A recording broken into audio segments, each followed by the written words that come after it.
Kimberly Martin is with us. Where's my girl? Let's get her on cam. Hey, we miss you in New York, but hopefully we will see you next week. Good to see you.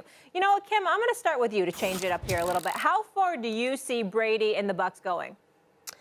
I think, Molly, you still have to consider them a favorite in the NFC, like a favorite to be in the Super Bowl. I understand the issues, the offensive line issues, the injuries.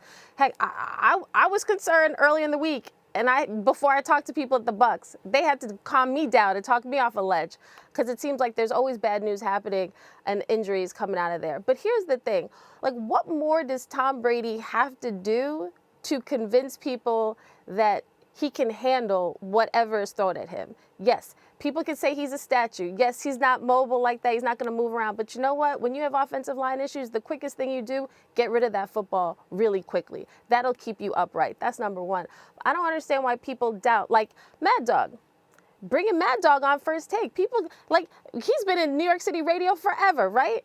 People can say, oh, First Take, we're going to add Mad Dog. Well, he has a history, a proven history that he's a proven commodity, right? That's what Tom Brady is. He is the greatest of all time for a reason. And if you trust this coaching staff, if you trust Brady, this is why a guy like Tom Brady is here.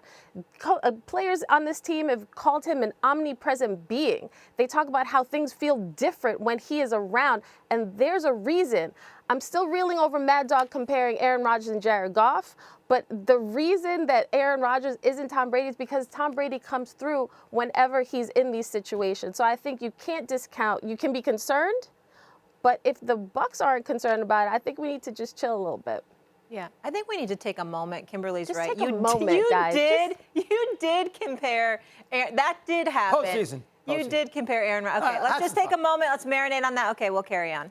Your response? Yeah, I have a good job, Kimberly. Thanks for the pat in the back, too. I appreciate that. Here's the problem. Is he back from the Amalfi Coast yet, Brady? Oh, my goodness. Did he finally get back? You know what? It's all right. I don't blame him. He's earned it. He's earned it. 94 degrees every day at practice. Do you think those players who won't say anything, you think they love the idea that Brady was bouncing around the Amalfi Coast? Oh, you know what I think they love? I think they love that Tom Brady's their quarterback. All right, well, that's number one. Number two, fair.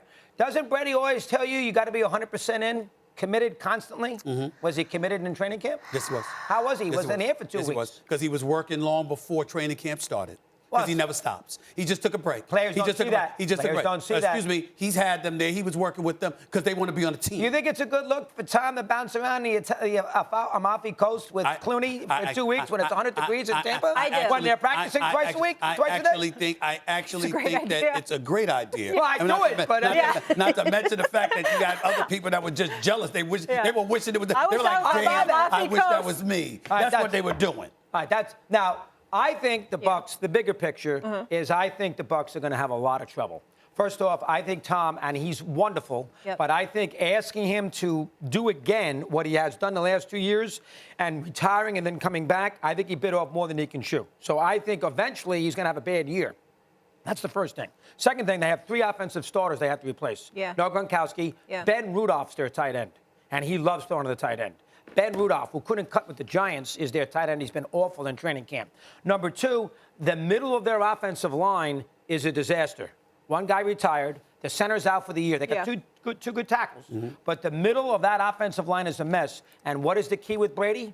Attacking the middle of that offensive line. Thanks for watching ESPN on YouTube. For live streaming sports and premium content, subscribe to ESPN+.